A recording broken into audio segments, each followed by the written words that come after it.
Vira akan berusaha menyelesaikan pekerjaan itu gitu. Karena Vira kemana-mana, di mana ada Vira, di situ ada laptop. Mungkin gitu Vira ya.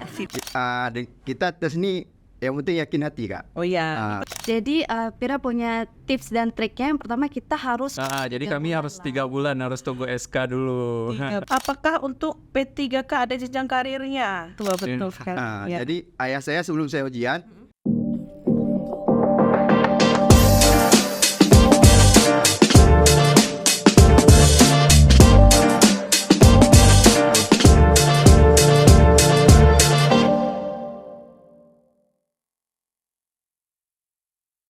Assalamualaikum warahmatullahi wabarakatuh.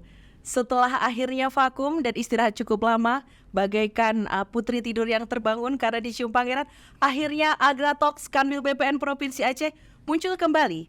Dan di tahun 2023 ini, kita akan dibuka dengan episode yang tentunya seru nih dan sedang in akhir-akhir ini, yaitu tentang tema P3K, tapi P3K-nya bukan pertolongan pertama pada kecelakaan tentu saja ya.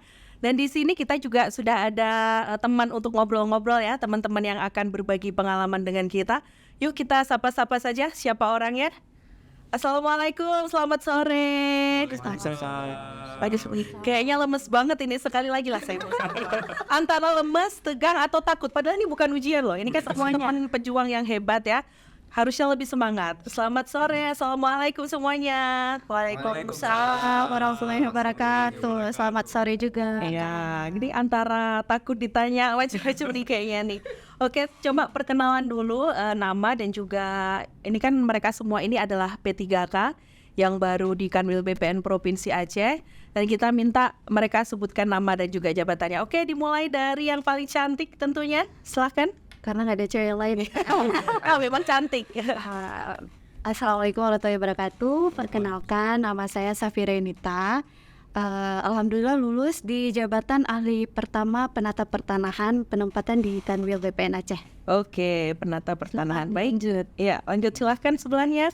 Baik, assalamualaikum warahmatullahi wabarakatuh. Waalaikumsalam. Nama saya Teguh Romi Syahputra, SIKOM. Saya lulus P3K di jabatan ahli pertama penggerak swadaya masyarakat Kak. Penempatan juga di kantor wilayah BPN Provinsi Aceh. Penggerak swadaya masyarakat menarik ya, karena mungkin belum ada orang lain yang dengan jabatan ini. Oke, lanjut silakan. Assalamualaikum warahmatullahi wabarakatuh. Perkenalkan, nama saya Fadel Arifa Eskom. Jabatan alhamdulillah lulus di jabatan ahli pertama penata pertanahan. Penempatan juga di Kanwil BPN Aceh. Oke. Ini kalian semua kan kemarin dari lulusnya dari tes ya, pakai tes ya. Betul. Pakai sains. Ingat nggak nilai masing-masing kemarin berapa? Safira berapa kemarin? Vira 464. 464. Romi? Romi 485. 485. Saya di bawah Vira 463. 463 beda gitu. Itu berarti kemarin di atas passing grade ya kalian ya, ada passing grade-nya kalian. Atas passing grade. Jadi kan mereka ini adalah P3K dan singkatan dari pegawai pemerintah dengan perjanjian kerja. Ya, dengan perjanjian kerja.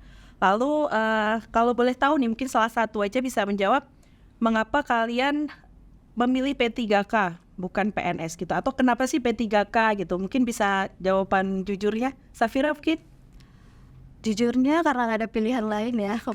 Karena PNS juga nggak buka. Jadi menurut Vira tuh peluang. Menurut Vira peluang, dan mungkin Vira menganggap bahwa dengan jadi P3K itu ada peningkatan karir, ada kesempatan yang bagus dari sebelumnya gitu. Oke, terima kasih Vira. Kalian ini kan tadi ada dua macam ya, yang satu penata pertanahan, yang satu penggerak swadaya masyarakat. Mungkin bisa dijelaskan ini perbedaannya apa sih tupoksi masing-masing ini, mungkin dari yang penggerak swadaya masyarakat? Jadi gini ya. Sebelumnya saya juga nggak tahu penggerak swadaya masyarakat itu, dalam artian sebelumnya nggak ada gambaran nih teman-teman di BPN ada nggak yang penggerak swadaya masyarakat, rupanya belum ada. Saya juga searching baca-baca, rupanya penggerak swadaya masyarakat itu udah ada PNS-nya itu di Kementerian Desa. Oh, Kementerian Iya Desa. betul. Kalau di Kementerian Desa, kalau penggerak swadaya masyarakat itu udah banyak. Karena kan itu artian lainnya penggerak swadaya masyarakat atau sering disingkat PSM itu penyuluh. Oh, penyuluh. Betul, penyuluh. Jadi kalau di BPN nih kan kita ada reforma agraria nih. Reforma agraria. Jadi ya saya baca-baca, rupanya kalau tanah reforma agraria tuh harus digarap.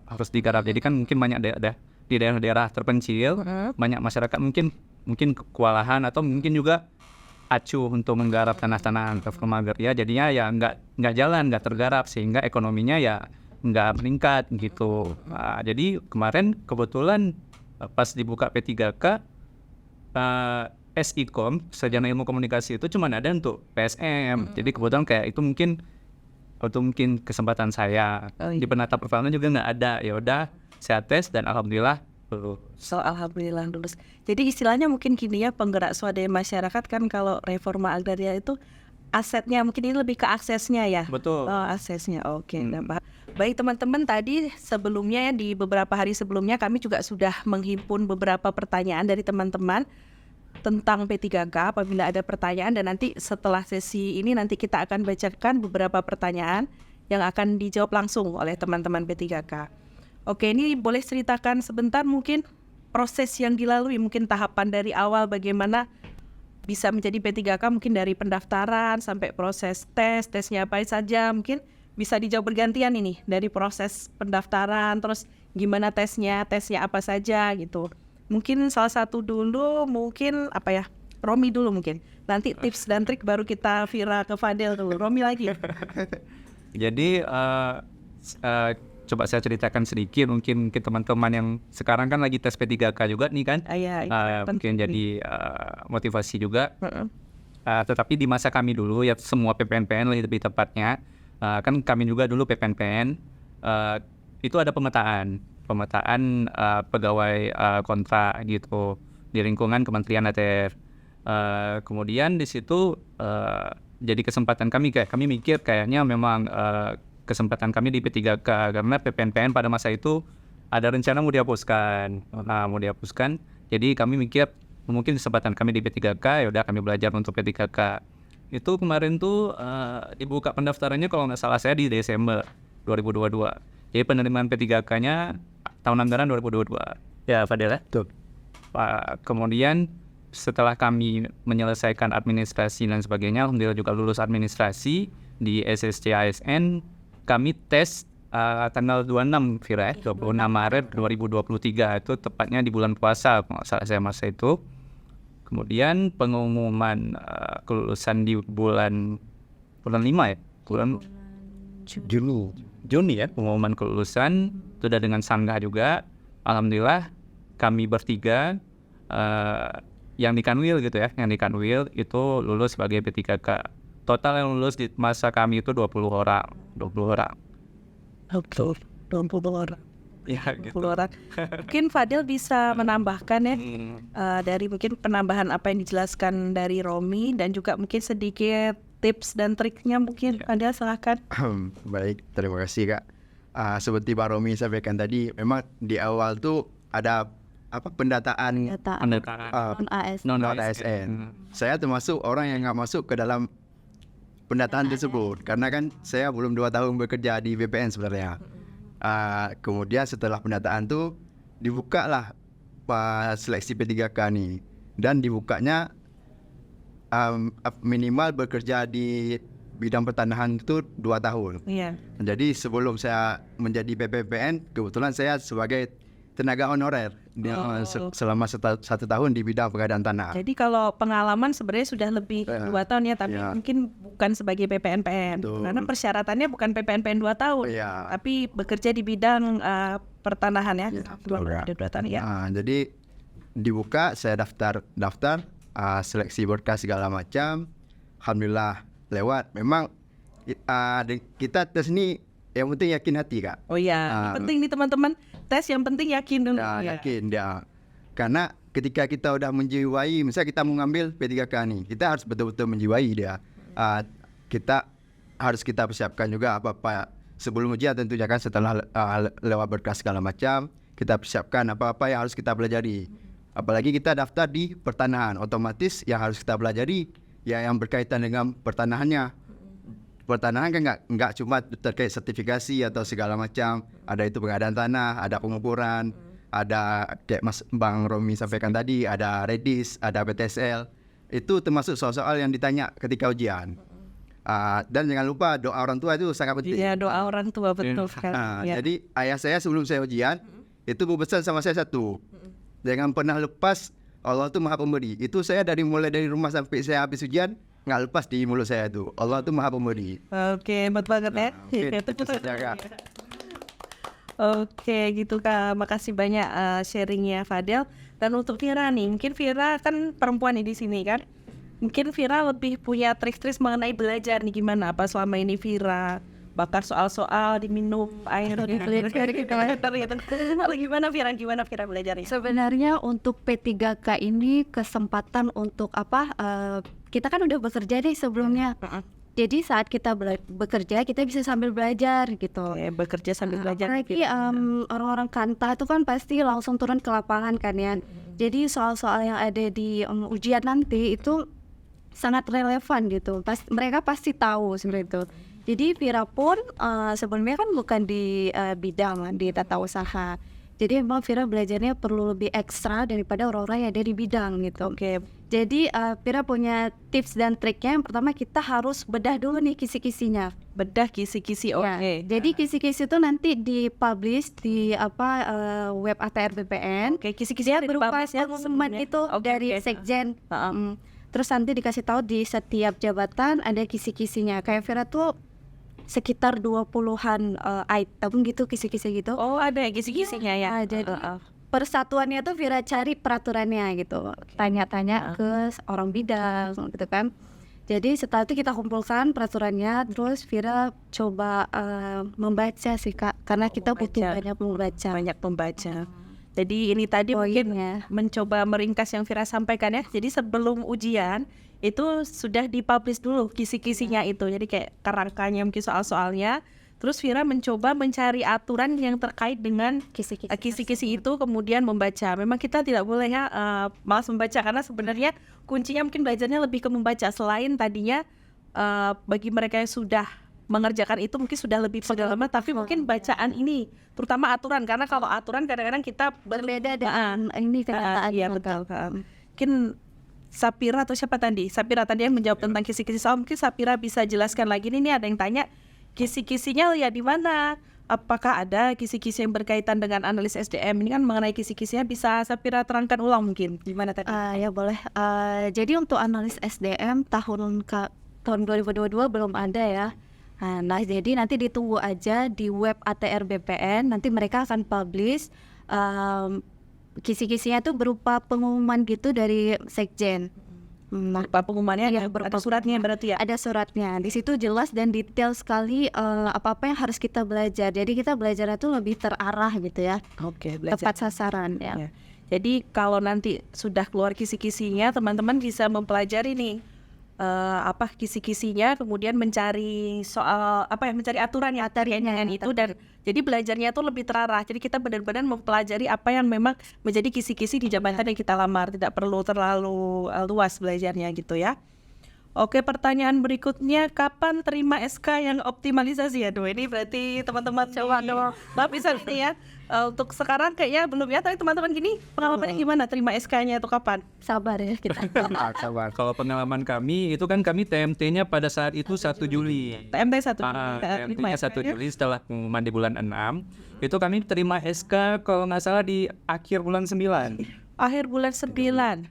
Jadi kami harus 3 bulan harus tunggu SK dulu. 3 bulan. Oke. Iya betul. Berarti selama belum ada SK, belum gajiannya gimana? Apel kan, ini harus sabar-sabar. Bapaknya nabung dulu, harus nabung dulu. Oke. Ini ada lagi yang tanya, mungkin Fadel bisa bantu jawab, apakah kita bisa mengubah tempat pelaksanaan ujian? Misalkan kita sudah memilih tempat di waktu pendaftaran. Itu asal kita nggak submit di akhir, masih bisa kita ubah Kak. Oh, tapi kalau udah submit, Nggak bisa kita ubah lagi. itu berarti kalau belum submit, lokasi ujiannya masih bisa dirubah, tapi kalau sudah terlanjur submit ya memang tergantung dengan pilihannya itu ya. Betul Kak. Oke, jadi hati-hati ya memilihnya, karena kalau sudah submit tidak bisa diubah lagi. Oke, ini ada lagi, apakah untuk P3K ada jenjang karirnya? Ini mungkin gimana ya, ini pertanyaannya kan gini, jadi P3K ini kan untuk aturannya sendiri sampai sekarang belum ada aturan pastinya gitu, tapi nanti insya Allah ke depan akan ada jenjang karirnya, dan nanti akan dituangkan mungkin dalam suatu peraturan resmi ketika peraturan itu sudah ada pasti nanti kita publish ya. Nah, karena peraturan P3K ini kan berlaku untuk secara umum pasti berlaku untuk seluruh P3K di semua kementerian ataupun instansi. Jadi mungkin yang mengeluarkan nanti adalah instansi yang terkait gitu ya teman-teman ya. Ada lagi. Nah, ini ada pertanyaan tapi sebenarnya pertanyaan ini ya kayak pertanyaan yang sifatnya mungkin agak pribadi ya. Apabila Anda ditugaskan suatu kerjaan yang sangat mendesak dan harus segera dituntaskan dalam waktu yang singkat, tetapi di saat yang sama tiba-tiba ada keluarga dekat yang sakit keras, apa yang Anda lakukan? Nah, ini mungkin jawaban setiap orang berbeda-beda nih. Ayo Kayak soal gimana? ujian emang. Pertanyaannya. Soal ujian ya. Coba mungkin gimana tanggapan teman-teman nih? Sering berada di posisi tersebut. Jadi kalau untuk zaman sekarang ya kita bisa kerja di mana aja gitu ya. Contohnya kalau Vira lagi ngurusin kakek nih sakit, ya Vira bawa laptop ke rumah sakit gitu. Jadi segala pekerjaan by telepon. Jadi bos bisa nelpon, Vira harus kerjain apa nih? Vira selesaikan. Jadi Vira tetap menyelesaikan Autopilot ya Kak ya. autopilot. Jadi dimanapun Vira berada, walaupun keluarga sedang sakit, Vira akan berusaha menyelesaikan pekerjaan itu gitu. Karena Vira kemana-mana, di mana ada Vira, di situ ada laptop. Mungkin itu Vira ya. Kalau Romi gimana? Kayak sama aja kita ada ya. Sama gitu. aja sih. Karena kan kerja nggak mesti di kantor, di Betul. luar pun kita kerja bisa juga. Bisa. Aduh, copy paste si Vira semua nih. Ini kalau ada bayarannya berarti 50%, 25%, 25%. Sayangnya bayarannya nggak ada. Oke, kalau ada pertanyaan lagi, oh ini dari kameramen ya, ada satu pertanyaan, mana kertas kameramennya dari tadi pemunanya nih. Kayaknya ini yang paling sulit nih pertanyaannya. Ya, ada juga pertanyaan dari kameramennya. Nah, ini kayaknya pertanyaannya agak membuat kita agak terharu gitu. Ini berlaku untuk ketiganya ya, di satu-satu dari Fadel. Siapakah orang pertama yang kamu beritahu ketika kamu lulus sebagai CASN P3K? Terus bagaimana tanggapan orang tersebut? Siapakah orang yang pertama kali kalian beritahu gitu? Terus tanggapannya gimana? Fadel? Kalau yang pertama saya kasih tahu pasti orang tua saya. Orang Kak. tua. Karena memang orang tua saya sangat support. Malahan ayah saya sampai kalau bahasa Aceh ya muka oi. Apa muka on? Muka oi itu kayak mana kita bilang, kalau misalnya saya lewat akan kenduri gitu sedikit. Oh, ada bernazar gitu ya? Benazar lah gitu Kak. Jadi yang saya kasih tahu pertama orang tua saya, termasuk gaji saya pertama saya kasih ke orang tua saya dulu. Ngomong-ngomong sudah, kendurinya sudah? Karena baru cair belum. Maksudnya saya diundang kan lupa. Diundang aja lupa ya. Oke, kalau Romi gimana Romi? Kalau Romi, kayak mana saya harus cerita? Kebetulan itu saya udah nikah. Oh iya. Jadi kan itu kita ujian bulan 3 ya. Bulan 3 kebetulan itu juga saya udah siap nikah. Jadi saat itu saya pergi sama istri, Oke. diantar ke BKN kan. Aduh, so sweet ya. Di pengantin baru. Kebetulan masih berdua kan. Jadi diantar sama istri. Ya pas saya lulus tuh langsung kayak mana ya? Kan excited kali tuh lihat nilai. Kayak nih tinggi kali nilainya, mungkin insya Allah mungkin lulus gitu kan. Jadi ya langsung saya bilang ke istri, bahwasanya saya ya pada situ peringkat 1 pas ujian. Ya, Luar biasa peringkat 1. istri saya duluan yang Istri ya. Nah, karena kebetulan juga udah nikah kan. Baru kemudian orang tua. Oke, istrinya. Kalau Sapira suami mungkin belum ada. Tapi itu ya Kak ya. Yang paling pertama pastinya mama. Karena dari awal juga udah minta doa dulu dari terus mama tanyain langsung nelpon tuh. Dan akhirnya mama nangis. Ya, Mama nangis terus Vira ikut nangis juga ya. Padahal tuh belum ketahuan ya udah atau enggak. Tapi mama tuh kayak ya senang aja karena kan kebetulan ada di 5 besar gitu. Karena nilainya waktu itu masuk ya. Terus Mama nangis, Vira nangis. Nangis juga ya. Berarti kita kita ya. Intinya setelah lulus masing-masing memberitahukan orang terdekat waktu itu. Dan ya semuanya pasti senang kalau anggota keluarganya ada yang lulus P3K gitu. Dan ini juga untuk teman-teman tahu bahwa setelah mereka ini juga ada lagi beberapa orang lagi yang juga lulus P3K optimalisasi yang nanti akan segera menyusul untuk mendapatkan SK-nya. Dan ke depan juga masih ada ujian lagi ya, ujian lagi P3K, dan mungkin tidak menutup kemungkinan kalau di instansi kita juga akan membuka ujian PNS, mungkin tidak tahun ini gitu, tapi tahun-tahun ke depan. Baik teman-teman, saya ucapkan terima kasih waktunya sudah kerjaannya. senang sekali bisa ngobrol hari ini. Dan untuk teman-teman podcast semua yang biasa mendengarkan podcast kami dan lama tidak berjumpa, baru hari ini lagi kembali bersama. Semoga podcast kita ini bisa berlanjut mulai hari ini. Kita rutin ya, doakan kami semua sehat dan juga tidak ada halangan. Nanti next kita akan bertemu dengan tema-tema lain yang tentunya lebih menarik, mungkin dengan Pak Kakanwil atau dengan para pejabat yang lain untuk membicarakan atau membahas topik-topik yang sedang seru dan kekinian. Oke teman-teman, terima kasih sekali lagi, sampai jumpa juga semuanya.